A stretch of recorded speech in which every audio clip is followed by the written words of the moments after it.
There is a level on Bitcoin where I'm swing trading it right now. So I am long Bitcoin. I can just quickly show you guys on this. I love charting with you guys because I think it's the coolest thing. But I just erased that line because I want to show you guys this one. Let me just zoom out here. If we take this high right here and connect it to right here through this high and through this high right here, and then we drop a parallel line down, look at what you get.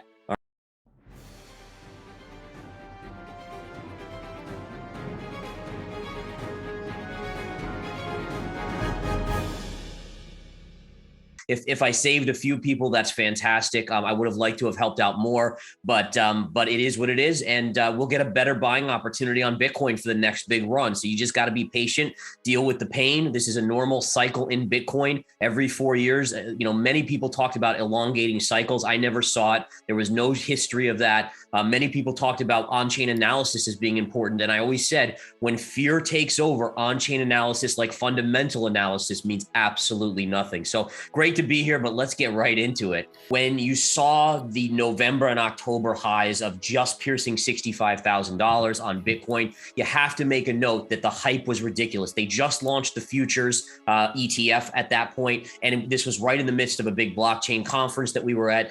So the hype was there driving it, and it was all retail. And the way you knew it was retail is because when it briefly got above the April highs, it didn't hold, and it kept on coming down and down, and it tried again, and it kept on coming down. And when you had that much hype and it wasn't able to hold above the 65K highs for more than a day, it told you smart money was selling. Then you look at things like this, right? You knew that the Fed, well, number one, inflation was coming. The Fed was going to have to remove all the liquidity in the market, or at least the stuff that they put in. That's insanely bearish for risk assets. It was a no-brainer to start to see this thing come in. And also when people are saying, oh, it took like 6 to 8 months from his call for it to come down, let's keep in mind that if you look at previous cycles on Bitcoin, from the high to the lows, it's usually 12 to 18 months. Nothing in general goes from like the all-time highs to like a 20,000 low, 65 or 69 to 20,000 in like a day or two. So you have to let the cycles play out. We're unfortunately not done going down. I still think we will tag 20 and probably even go lower than that before this cycle is fully over. And then I know I've talked to you guys about this before, but if you look at the Amazon.com chart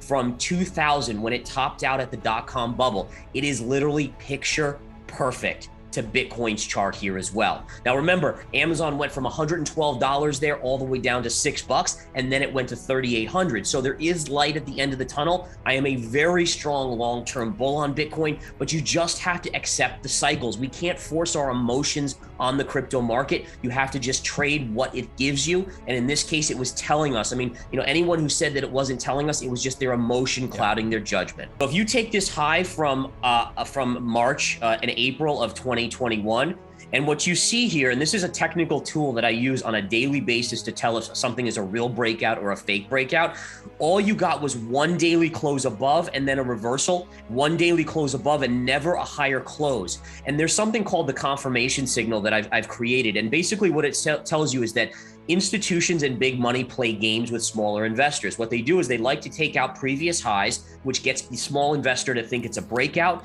And what they'll do is they'll reverse it back down. Now, the way you know it's a real breakout when it stays above and closes higher and higher 2 times over is that it takes too much money for the institutional money to manipulate that once it stays above for too long. You get too many people in the trade and pushing against them. So they're not going to risk billions of dollars on a reversal and maybe lose. They do it very short term. So that was one of the signals. The other signal, again, was just the bottom line that we knew that the government was just printing money, sending checks out to Americans. We knew that the Federal Reserve was doing what they were doing, that inflation was coming. And back a year ago plus, the Fed was all about transitory. Transitory was the only word. In fact, I did a tweet where I said, every time you hear the word transitory at the next Fed press conference, you do a shot. And basically you would have been dead because you would have had alcohol poisoning at that point. Now, in terms of the $20,000 target, it's very simple.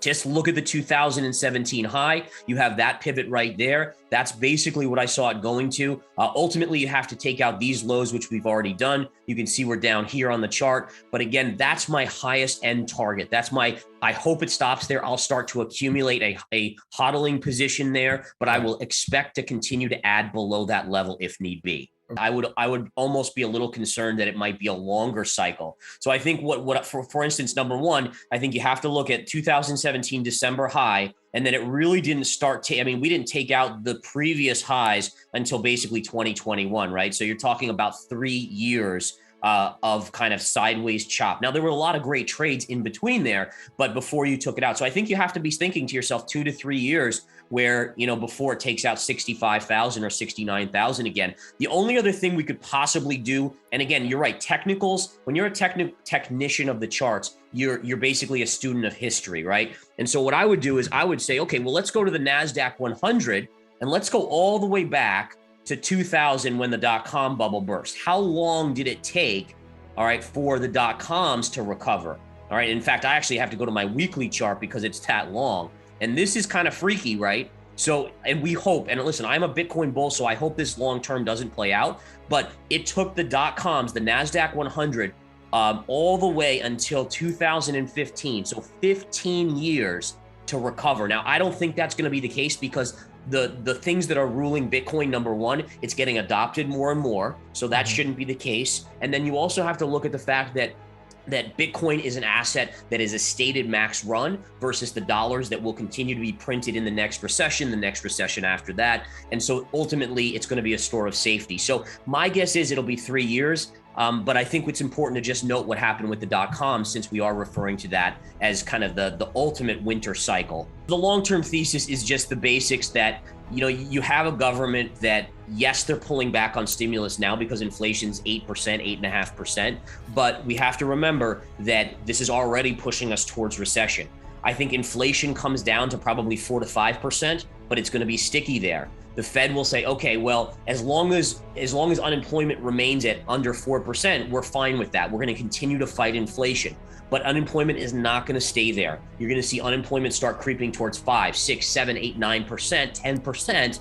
And that's going to basically say to the Fed, okay, well, now you have inflation at 5 or 4%, but unemployment's at 10. We now need to stimulate by printing again and lowering rates and doing everything again. So it's going to be a whack-a-mole. It's going to be which one is worse at the current time, which is which one are they going to attack. But the bottom line, the long-term thesis is that Bitcoin, blockchain technology, it is here to stay. If you want to see the coolest chart ever, and I love showing this, guys, here's your Amazon chart, and that's a trend line for Amazon that I've been trading off of. But I want to show you this.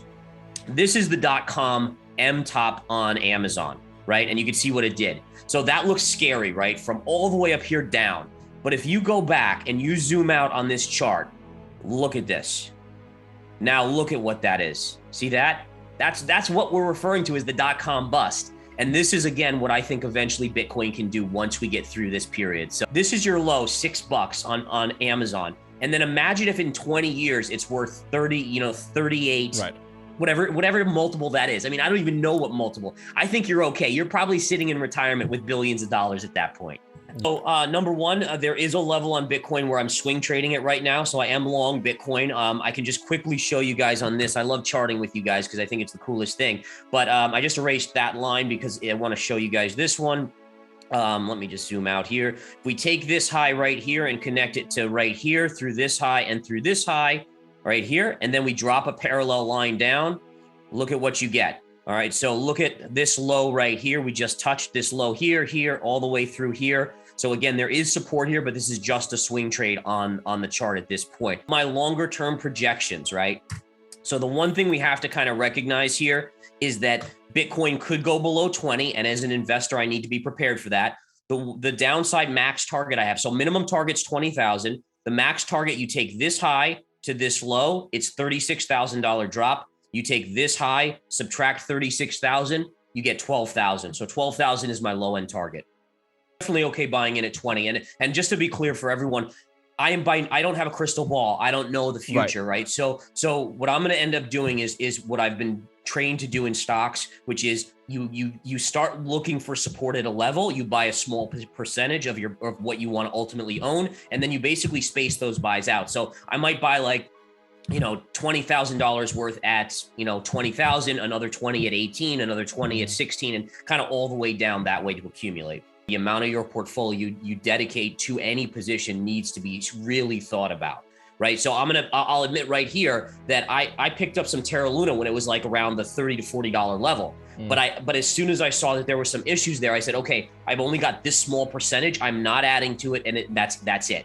And this way, what ends up happening is you might lose that investment, but it doesn't wreck your account. And that's so important to understand, folks, because, you know, we're in a stock market now where things are just dropping by integers, like 10% a day over and over again on some of these tech names, and it's getting nasty. So you have to allocate properly. But the bigger thing on Terra Luna and the UST is that it actually influences the stock market. Number one, it's very, very bad for crypto, right? So we talked about deleveraging back in October of last year. I said that would be the cause of a drop in Bitcoin down towards 20. We are seeing that obviously happening. But when you see this kind of, there's already skeptics on the crypto sector, right? Elderly Americans, elderly people all over the world, you know, not everyone obviously, but even a lot of institutions, the government potentially. And to have an issue like this is not healthy for the crypto markets. In addition, it's very destabilizing. You already have a stock market that was in free fall. To have something like this, remember, the same investors that own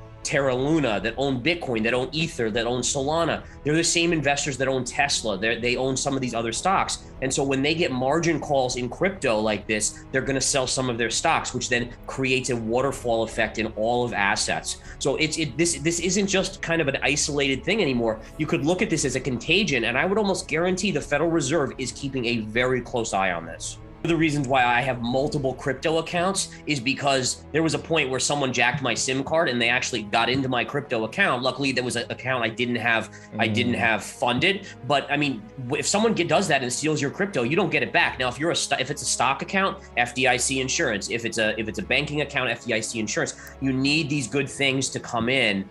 You need good positive regulation. Now, yes, there's bad regulation, but crypto needs regulation. You cannot have issues like what we're seeing with UST and Terra Luna going on. It is not healthy for the environment of crypto, nor the whole economy. And by the way, one other thing, what's really bad about the crypto markets here is that you have a situation where a lot of 20 to 30, maybe 40-year-olds, they had all their money in crypto. These are the people that a lot of them, they can't afford. I mean, this is like the money they're just starting to save for a house. And you can't have these people. I mean, it's one thing if you have a retiree that has millions of dollars and they lose 50,000 in crypto, but when someone just has 50 and they're all in on crypto, bad scenario. In 1999 and 2000, lots of people jumped in late in the game and bought into the dot-coms only to see their money get wiped out.